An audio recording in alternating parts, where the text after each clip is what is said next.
السلام عليكم ورحمة الله وبركاته. بسم الله الرحمن الرحيم، والصلاة والسلام على سيدنا محمد عليه أفضل الصلاة والسلام. دلوقتي استكمالا للكورس بتاعنا عايزين نجرب أول أداة في السايبر سيكيورتي. طب أول أداة دي أنا عايزة أعمل بيها إيه؟ إحنا اتفقنا إن أنا لازم أفكر وأشوف الأتاكر بيهاجم السيستم إزاي أو بيهاجم أي أورجانيزيشن إزاي. طب أجيب الأورجانيزيشن دي منين؟ ما أنا عايزة أجرب بقى، أنا عايزة أعمل بنتريشن تيستنج، أنا عايزة أشوف الدنيا دي بتحصل إزاي. طب إيه رأيك إن أنا هديك أداة اعتبرها السيستم ده بس سيستم بايظ شوية مليان شوية مشاكل؟ ايه رأيك اديك السيستم ده وانت يا عم خده وروح دور بالادوات اللي انت عايزها في الكالي لينكس على المشاكل اللي جواه، وابدأ بقى عالجها بالتولز اللي انت بتقول عليها جامدة جدا في الكالي لينكس دي، اللي هي بتعرف تخليك تعمل سكاننج ومونيتورنج وبنتريشن تيستنج وهكذا. فخلينا نبدأ مع بعض مع اول تول على الكالي لينكس او على الفي ام وير، توتالي اوبن سورس مجانيه، ميتا سبلويتابل 2. خلينا نرجع خطوه ورا كده سريعا وبسرعه كده نقول ملخص الحكايه دي كلها بقى ايه، القصه دي كده في دقيقه واحده. ايه اللي هيحصل؟ هو انا دلوقتي عندي الفيرتشوال ماشين اهي، عندي الفي ام بتاعتي اهي، دي الفيرتشوال ماشين. هو انا مسطب عليها ايه دلوقتي؟ انا مسطب عليها ماشين الكالي، صح؟ دي الكالي لينكس. طب انا عايزه اعمل عليها ايه تاني على الفيرتشوال دي؟ انا عايزه احط عليها سيستم اللي هو اسمه الميتا سبلويتابل. عايزه اجرب بيها التولز، الادوات اللي على الكالي دي، اجرب ان انا اتاك السيستم ده واعمل عليه بنتريشن تيستنج واعمل عليه مونيتورنج. طيب انا قلت دلوقتي ان بالنسبه لي ميت اسبلويتابل دي هي تول او سيستم بس مليان حاجات قديمه شويه، يعني متسطب عليه داتابيز قديمه، عليه سيرفيس، البورتس بتاعتها مفتوحه وهكذا، وهنشوف الكلام ده. طب هو انا دلوقتي هخلي الكالي متوصل بالميتا اسبلويتابل ده ازاي؟ قال لك في شويه خطوات كده بسرعه، هنقول ملخصها بسرعه. اول حاجه انا عايز اعمل ادي للميتا اسبلويتابل ده هديله اي بي. طب تديله اي بي ازاي؟ ان انت تروح لاعدادات النتورك بتاعته وتقول له فيها خليني النتورك بريدجد. دي اول حاجه. طيب بعد ما تقول له بريدجد هترن عليه، هتخلي بعد ما تخلي اعدادات النتورك بتاعته بريدجد هترن عليه كوماند بسيط جدا جدا اللي هو اف كونفج. اف كونفج دي تاني خطوه. لما ترن عليه اف كونفج كده يبقى اول حاجه ان انت غيرت اعدادات النتورك خليتها بريدجد. تاني حاجه هترن عليه الكوماند اللي اسمه اف كونفج. اف كونفج ده هيديك اي بي ادرس، ريال اي بي ادرس. عشان انت عملت ايه؟ عشان انت عملتها بريدجت، فهو هيروح يكونكت على الاكسس بوينت اللي جهازك متوصل عليها وياخد اي بي حقيقي فعلا متوصل على العالم الخارجي. لما ياخد اي بي هروح اعمل ايه على الكالي؟ هروح على الكالي اول حاجه هنا هعملها على الكالي هعمل بينج على مين؟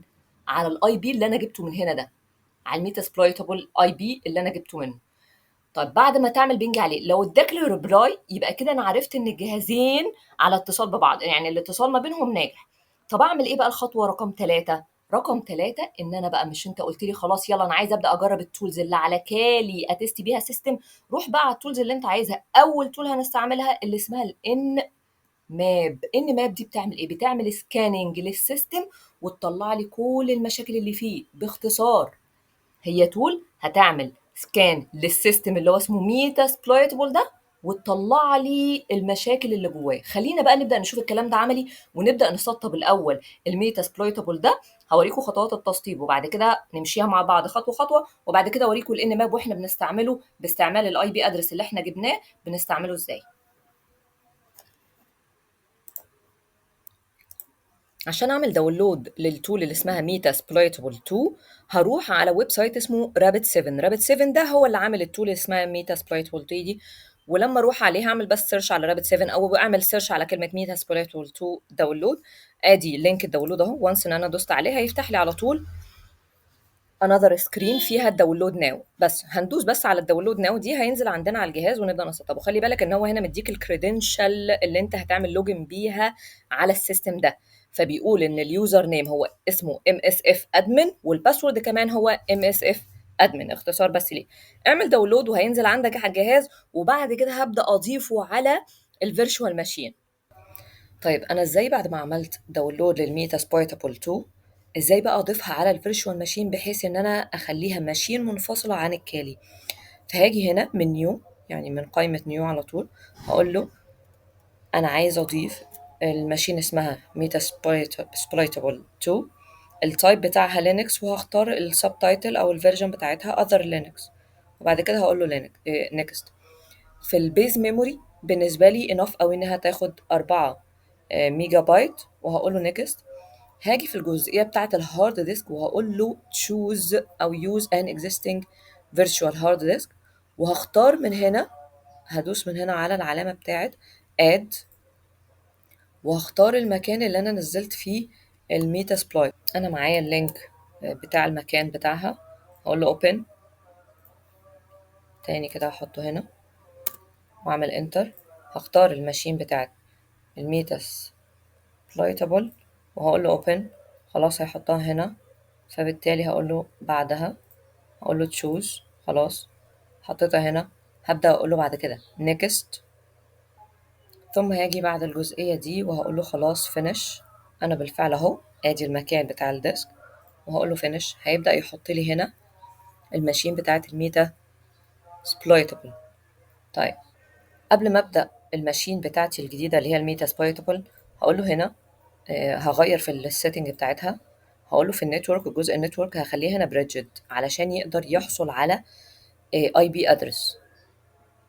وبعد كده هبدا اقول له ستارت. وانس ان انا اقول له ستارت، خلاص هياخد وقت بس ثواني كده في التحميل.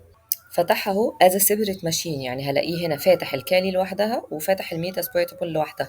طب هو بيقول لي دخلي اللوجن بتاعك. اللوجن لو رحنا على الويب سايت بتاع ميتا سبلايت اللي احنا عملنا منه داونلود، هنلاقيه ان هو اوريدي كاتب تحت اليوزر نيم والباسورد اللوجن اهو MSF admin. فهاخدها كوبي زي ما هي واروح احطها في الكالي لينكس هنا، او هكتبها بايدي MSF admin وهقول له انتر. كذلك الباسورد برضو MSF ادمن زي ما هو قال لي في الويب سايت بتاعه. خلاص حلو، هو كده دلوقتي بدأ لي الماشين بتاعتي.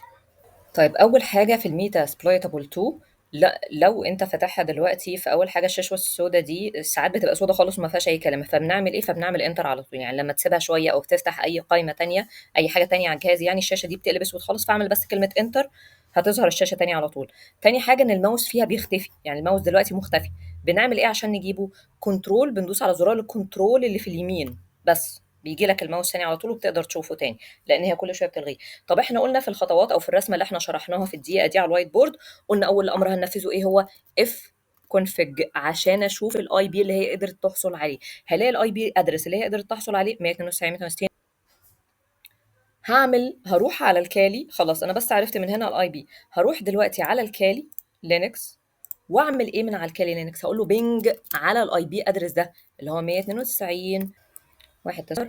اداني ريبلاي، برافو. يبقى معنى كده ان الجهاز او ان الاتصال ما بين الجهازين خلاص نجح. طيب شكرا جزيلا. هعمل ايه بقى دلوقتي؟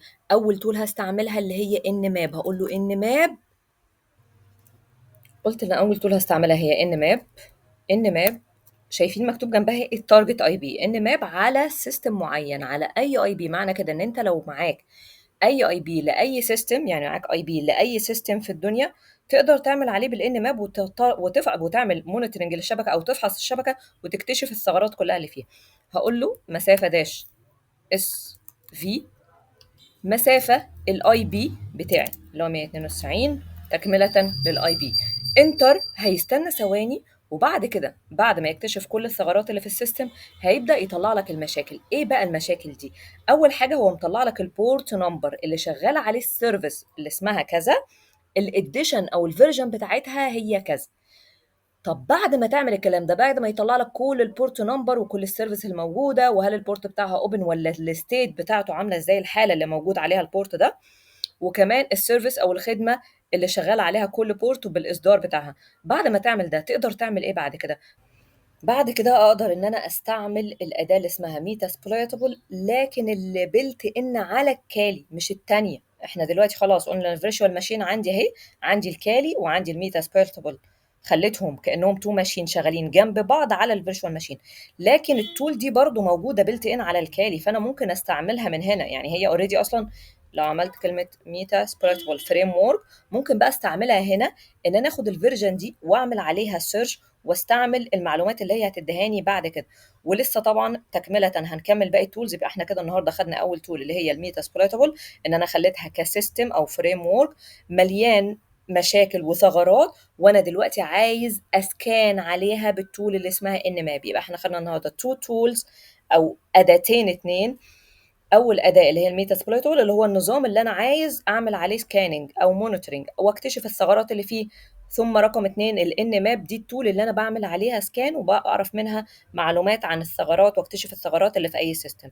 ده كان اول جزء من جزء التولز. هنكمل المره الجايه ونعرف ازاي بنطلع تقرير بالثغرات دي، وازاي بعد كده نبدا نحلها. كل مره هناخد تول مختلفه من الكالي لينكس ان شاء الله السيشن الجايه. والسلام عليكم ورحمه الله وبركاته.